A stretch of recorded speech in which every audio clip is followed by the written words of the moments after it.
ini kita akan mendengarkan dongeng dari Kak Rona Mentari, judulnya Benih Kejujuran. Yuk kita dengarkan bersama-sama. Halo, Assalamualaikum. Jumpa lagi sama Kak Rona di Dongeng Kak Rona di channel YouTube Majalah Bobo. Ini sekarang Kak Rona ada di padang rumput yang luas, indah banget. Karena Kak Rona akan menceritakan sebuah cerita yang sangat menarik buat adik-adik semuanya.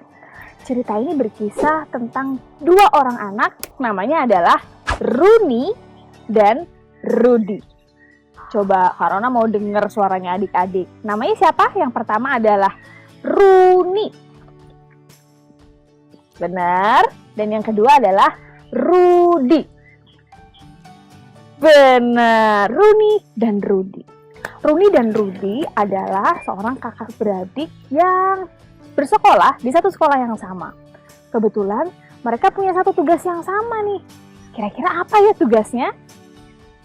Kita akan cari tahu. Ketika itu Runi dan Rudi pergi ke rumah Datuk. Datuk tentu heran, ada apa nih Runi dan Rudi datang ke rumah Datuk? Kemudian Runi berkata, "Datuk, kami ingin meminjam peralatan untuk berkebun." "Iya Datuk, kami butuh peralatan untuk berkebun," kata Rudi. Kemudian Datuk berkata, "Tumben Runi dan Rudi mau berkebun? Emang ada apa?" Runi dan Rudi itu berkata, "Iya Datuk, kami mendapatkan tugas dari sekolah untuk berkebun. Kami mendapatkan benih dan kami diminta untuk menanamnya," kata Runi. "Iya begitu Datuk, dan ini adalah benihnya." Rudi memberikan benih itu kepada Datuk. Datuk kemudian memegang benih itu, dilihat dengan seksama. Benih bunga matahari ini. "Iya Datuk, benar, itu benih bunga matahari." "Coba Rudi, pinjam kaca pembesar milikmu." Rudi adalah seorang anak yang selalu membawa kaca pembesar kemana-mana. Karena Rudi adalah seorang yang suka sekali menjadi detektif. Jadi ia suka membawa kaca pembesar. Diberikanlah kaca pembesar itu kepada Datuk. Dan Datuk melihat dengan kaca pembesar benih yang diberikan oleh Rudi. "Dari mana kamu mendapatkannya?" kata Datuk. "Ini dari guru kami Datuk. Kami diminta untuk menanam ini." "Baik, tanamlah dengan baik. Kamu boleh membawa semua peralatan berkebun ini. Ingat, ini adalah benih kejujuran." Begitu kata Datuk. Runi dan Rudi tidak mengerti maksud benih kejujuran. Ia hanya membawa benih itu dan membawa peralatan berkebun, lalu bersiap untuk menanamnya di rumah. Wah, senang sekali mereka berkebun. Mengambil pot, mengambil tanah, pupuk, kompos, dan memasukkannya ke dalam pot, lalu menanam benih itu dengan sangat bahagia. Akhirnya, saat dimana mereka berdua harus membawa benih itu ke sekolah tiba. Tapi walaupun sudah lebih dari 2 minggu menanam, tidak ada sedikit pun tanaman yang muncul dari pot itu. Rudi dan Runi tidak tahu apa yang terjadi.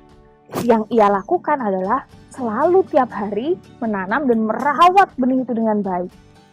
Dan ketika hari itu pun tiba, teman-temannya membawa pot yang penuh dengan bunga-bunga indah. Bunga matahari, bunga sepatu. Tentu mereka malu karena tidak ada sedikit pun bunga yang muncul dari potnya. Akhirnya Pak Guru pun berkata, "Anak-anak, ini saatnya kalian bercerita tentang tanaman yang kalian tanam. Ayo semua maju ke depan." Semuanya maju, termasuk Runi dan Rudi. Tapi Runi dan Rudi terlihat sangat malu karena tanamannya tidak ada bunganya sama sekali. Lalu apa yang dilakukan Pak Guru? Sekarang Bapak sudah tahu siapa pemenang dari lomba mengerjakan PR ini. Siapa? Semua orang bertanya-tanya. Pemenangnya adalah Runi dan Rudi. Hah? Runi dan Rudi? Tidak ada sedikit pun tanaman yang tumbuh dari potnya, tapi dia menjadi pemenangnya. Semua orang tentu bertanya-tanya. Lalu Pak Guru berkata, Pak Guru sebenarnya sudah memberikan kalian benih yang busuk sehingga tidak mungkin tumbuh. Jadi sekarang Bapak bertanya, kalian yang potnya tumbuh dengan bunga-bunga indah, dari mana kalian mendapatkannya? Karena Bapak hanya memberikan benih-benih yang sudah busuk, yang tidak mungkin tumbuh kembali. Oh, begitu, kata Rudi. Oh, pantas saja Datuk bilang ini benih kejujuran. Ternyata Datuk tahu kalau benih itu sebenarnya adalah benih yang sudah busuk. Alhamdulillah, ternyata kejujuran kita berbuah baik. Sejak saat itu mereka belajar, tak ada gunanya menjadi yang terbaik kalau ternyata kita hanya berbohong. Sekian cerita dari Kak Rona. Salam dari Inggris di padang rumput yang luas ini. Assalamualaikum. Halo semua, kali ini Kak Lucy akan mendongeng berjudul Rumah Baru. Ini Peri Elvi. Peri Elvi mungil tinggal di sebuah pohon oak. Rumahnya berbentuk buah oak. Ini tempat tinggal Peri Elvi. Rumah Peri Elvi adanya di bawah pohon oak. Pada suatu malam, hujan badai datang. Petir menyambar-nyambar. Duar! Bung! Pohon oak tumbang. Rumah Peri Elvi terkena pohon tumbang dan menggelinding sampai ke hamparan daun clover dan berakhir di sungai. Rumah Peri Elvi basah karena terkena aliran sungai. Peri Elvi sedih karena rumahnya basah. Dengan susah payah ia naik ke tepian. Rumahku hancur. Bagaimana aku harus tinggal? Peri Elvi berjalan tertatih-tatih di pinggiran hutan. Ia tidak tahu harus kemana. Tiba-tiba ia bertemu dengan Toto kura-kura.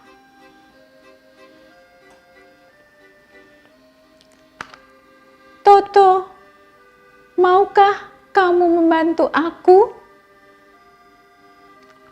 Dengan malas, Toto mengeluarkan kepalanya dan menjawab, "Aku tidak tahu. Aku tidak pernah butuh rumah, karena aku biasanya tinggal di dalam cangkang. Kamu tinggal di dalam cangkang saja seperti aku." Begitu kata Toto kura-kura. Lalu Toto kembali memasukkan kepalanya ke dalam cangkang. Peri Elvi sedih. Ia berjalan menyusuri hutan, kembali mencari rumah baru. Dari kejauhan, Dodo tikus tanah melihat apa yang terjadi dengan Peri Elvi dan Toto kura-kura. Dodo merasa kasihan. Ia langsung memanggil Peri Elvi. "Hai Peri Elvi, mari datang ke rumahku. Keringkanlah tubuhmu, aku akan menyiapkan roti dan coklat panas." Dodo langsung menyiapkan roti dan coklat panas dan Peri Elvi melahapnya. Dodo lalu berkata, "Aku mempunyai sepupu yang mempunyai rumah cadangan. Kamu bisa menyewanya dan membayarnya dengan 6 jagung dan 1 potong keju. Yippee! Peri Elfi senang sekali. Aku akan menyiapkan apa yang kamu minta karena aku berteman dengan Pak Petani. Biasanya Pak Petani membawakan aku jagung setiap minggunya. Aku pasti bisa membayarnya. Dan Bu Tani selalu memberikan aku keju dan susu. Asik, aku bisa menemukan rumah baru. Peri Elfi akhirnya pindah ke rumah sepupu Dodo tikus tanah. Alamatnya ada di pohon willow yang ada di hutan hijau. Kalau ada yang mampir jalan-jalan ke hutan hijau, jangan lupa mampir ke rumah Peri Elfi yang ada di pohon willow. Nah, begitu dongeng untuk kali ini.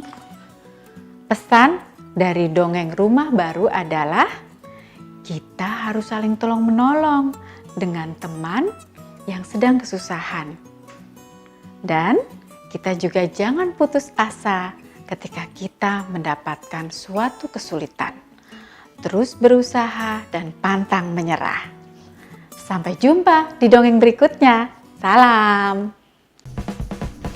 Sampai di sini dulu ya videonya. Jangan lupa like, komen, subscribe, dan share ke teman-teman lainnya ya kids. Bye-bye.